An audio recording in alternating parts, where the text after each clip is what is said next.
Hey guys, it's Di from Be Mommy with Style, and today is another stay-at-home mom September topic specific to YouTube business. So this is kind of the last one I think I have on my list. Other than if I do privacy, I might do that one because that one's kind of, I think, important. But let me know if you guys have any requests and I'll try to get to those as well. But today for Stay-at-Home Mom September, I wanted to kind of do a follow-up on my very first video for Vlogust. I think you know what it is. And kind of talk about time management and juggling everything and how do you get everything done. And we just talked about this with the most recent YouTube Mommy Meetup Hangout, which I thought was fabulous. I'll try to link that down below. If I forget these links, someone remind me, because between editing, uploading, and then trying to write the description, I always forget what I'm supposed to link. But anyhow, time management comes into play there too. So basically we talked about how do you get everything done in a day. So YouTube is kind of this multi-layer thing. You can kind of do it as much as you want or as little as you want, and there's really no right or wrong. That is the nice thing about YouTube, is there is no right or wrong. If it gets overwhelming, you can take a break. If you're loving doing it and you have the time for it, you can upload 2 and 3 times a day. But I would say that, you know, finding the happy medium is definitely what you should strive for, or finding that happy medium is what I need to strive for, and I'm still finding that balance. So basically, we talked about in the time management hangout, you know, when do you find the time to edit and upload, and people coming up with ideas I know is sometimes an issue. For me, I have the opposite problem. I have more ideas than I have time.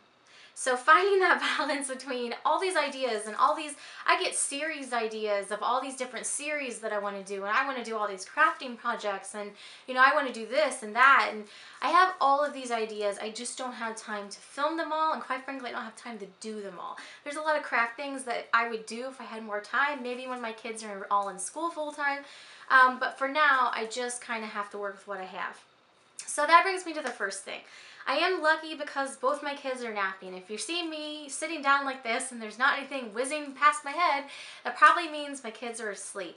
And I am sitting in my filming room. This is the room that we, you know, set up when I came to the new house to do my kind of sit-down review type style videos in, and it is right next to my kids' rooms. I mean, they're right down the hallway.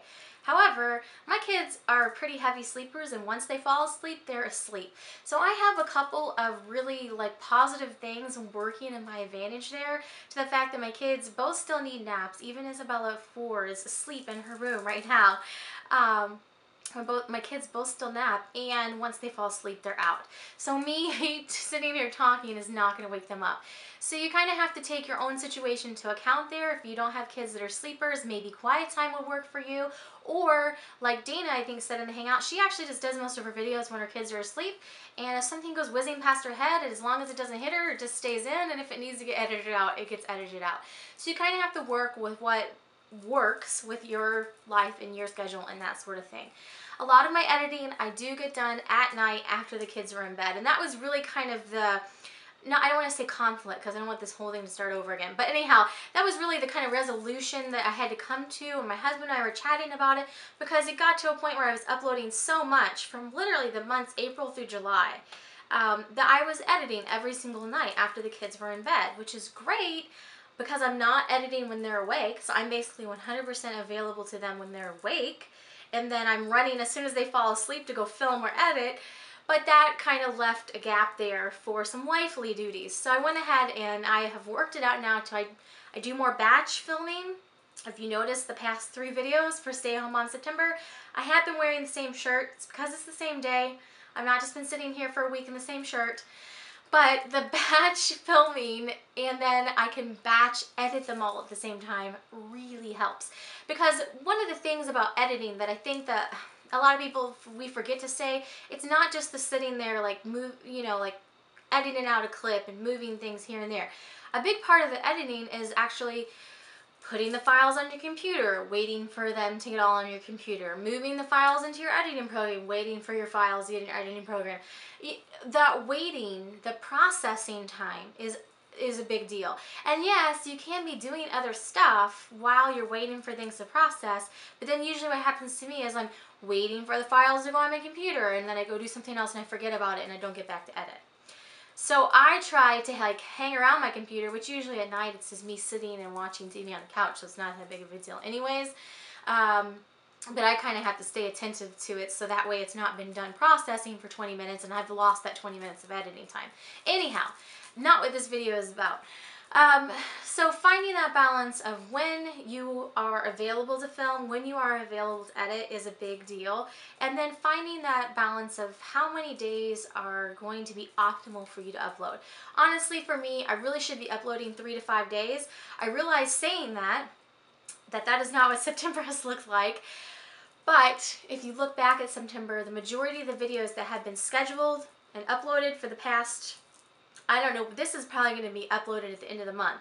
But if you look at the majority of the videos, the majority of my videos for September were filmed within a week time period. So then all I had to do was edit them and then schedule them out, and I had content for pretty much a month. So that is really my problem. My problem is like total opposite of a lot of people on YouTube. I have more content ideas than I have time. So trying to strike that balance of how many uploads a week would be optimal for you. For some people, it may be 1 to 2. For me, I need to get back to a place where it's more 3 to 5. I wanted to do the September in addition to the Stay at Home Mom September, so that added to my video idea workload, if you will. But then for our October, I see myself dropping it down a little bit. I'm going to be doing Pintober, I'm going to be doing Vlogtober, but it's not going to be every day. It's going to be 3 to 5 days a week. Someone please hold me to that. So anyhow, I really enjoy YouTube. I have a lot of fun with the filming process and the coming up with the ideas part and the editing part and the interaction part in the back end. I enjoy all of that. So I think that is why you see me uploading a lot, because I do enjoy all of it. But, not losing sight that you are a lot of different things, not just a YouTuber. A lot of us, if we're in the mommy community, a lot of us are mothers and wives and friends and preschool moms, and, we're volunteering in other aspects as well. So finding that balance, really I would say figuring out how many uploads a week is optimal for you. Figuring out when you can film and edit are going to help you find that too. And for me, it's 3 to 5. For a lot of people, maybe 1 to 2 videos a week, and that's totally fine. So let me know if you guys have any questions down below. I'm going to try to link the time management kind of chit chat that we had on YouTube on Meetup, because I thought it was really great. And there was a lot of other people's perspectives and opinions in that. I think Christina Frugalista was in that, and Anne Marie from It's Just My Life was in that, along with Dana and Amy. And we all have obviously different things on our plates. We all have full plates, and we all have a lot of different things on our plates. So I think that was a really interesting topic for all of us, and really neat to hear from everyone. So let me know if you guys have any questions down below, and thanks so much for watching. Have a great day.